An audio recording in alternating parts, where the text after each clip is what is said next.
said you would. How about this time the knight dies and gets dragged away by the sea slug to... No! That's not the story. That's not how I wrote it. The knight kills the monster and reclaims the treasure, and they all live happily ever after. All except the sea slug. It's just a bit part. The sea slug began to peel off her costume. "What are you doing?" said the knight. "We haven't finished yet." "I have." "But what about the dress rehearsal?" The monster opened the treasure chest and ran her feelers over the gems. "Well, if I'm just a bit part, then you'll be fine without me." "Hands off, that's my rock collection," said the knight.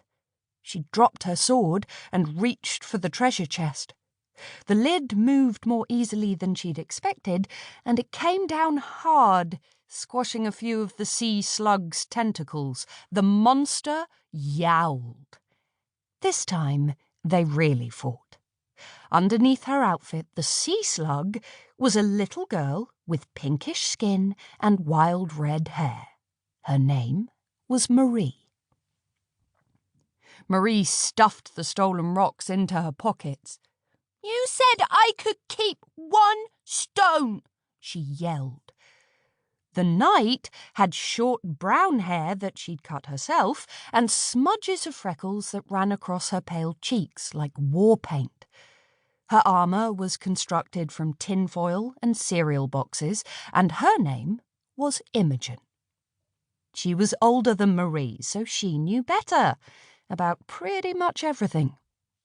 "I said you could keep one stone if you acted in my play," said Imogen, "and you haven't."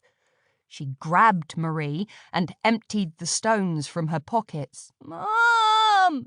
cried Marie. "Imogen's picking on me again!" "No, I'm not!" yelled Imogen, releasing Marie's arm. Marie ran into the house with one hand in her pocket.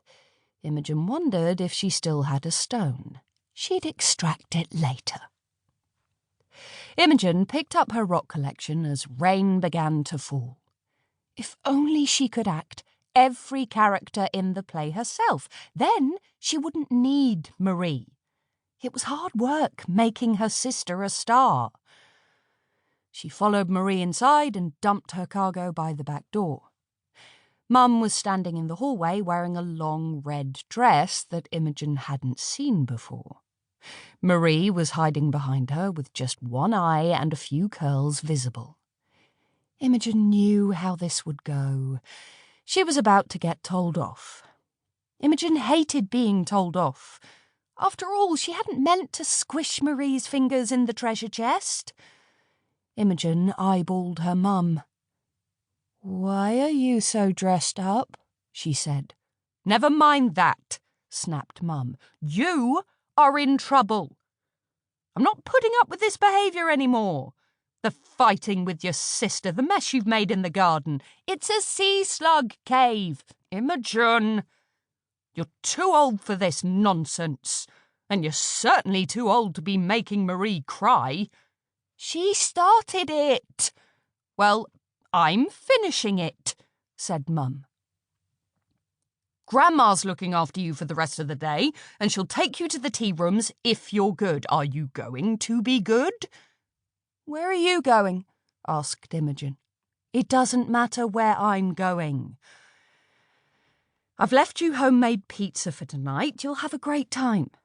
Now, promise me you'll be nice to your sister." Marie's face had turned blotchy from fake crying. She looked like a half-ripened raspberry. Imogen did not want to be nice to her sister. "Come on, Imogen," said Mum in a softer voice. "I'm counting on you." The doorbell rang, and Mum turned in a circle. "He's early," she cried. "Who's early?" asked Marie. "You'll see," said Mum. Chapter 2.